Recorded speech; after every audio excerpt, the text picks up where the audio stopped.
Matisz nagypapa már egy évvel ezelőtt is felejthetetlen pillanatokat okozott nekünk.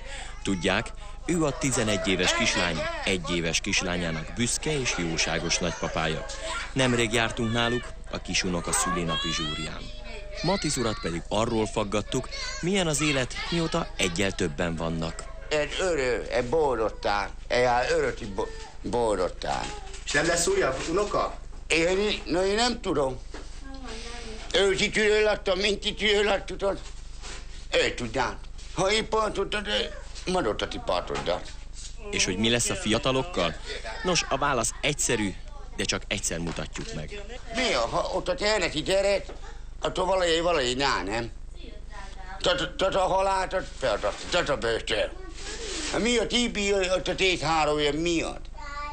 Leül a vété. A családáig ül, nem? Nem Máté. Ha ne hittél, gyere, attól ő baja.